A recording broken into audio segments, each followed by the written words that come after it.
Chăm nong pram bay bạc ca nấy sệt trầy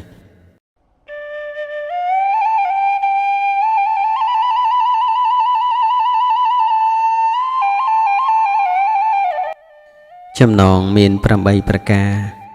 đạiព្រះសាស្តាទ្រង់សម្ដែងចងជាប់មមមួនដល់ក្រៃលែងខ្ញុំនឹងថ្លាថ្លែងដូចតទៅមានចែងចងទុកក្នុងគម្ពីរដែលព្រះមនីព្រានប្រដៅសុតន្តបីដកមានជំរឿអង្គុត្តរនិកាយពិតចែងក្នុងអត្តកនិបាតគឺរូបស្រស់ស្អាតស្រីវមិត្តចងជាប់ចិត្តប្រុសយ៉ាងណែនស្អិតតិតដាមរួមរិទ្ធគ្មានអ្វីផ្ទឹមចំណងទី2របស់ស្រីចងប្រុសដោយក្តីសើចញញឹមចេញថ្មិញសែនស្រស់គ្មានអ្វីផ្ទឹមបប្រឹមដាក់ប្រុសជាប់ចិត្តកាយ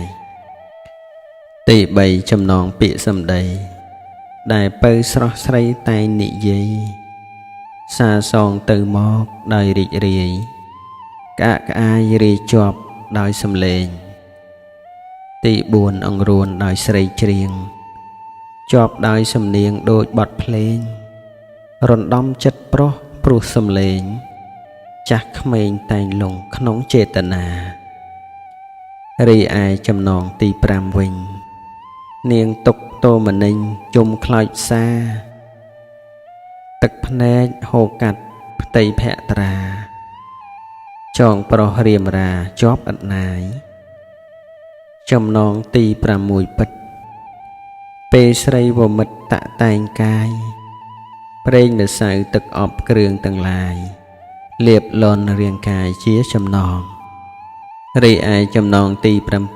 7ដែលស្រីឆវីជូនស្នេហ៍ស្នងទាំងផ្កាឈើព្រៃពេជ្រឆ្នៃផង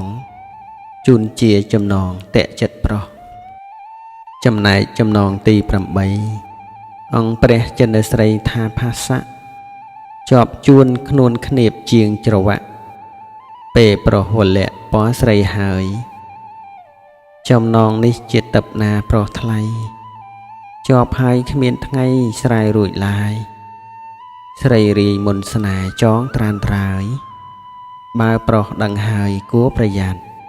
សូមអនុមោទនា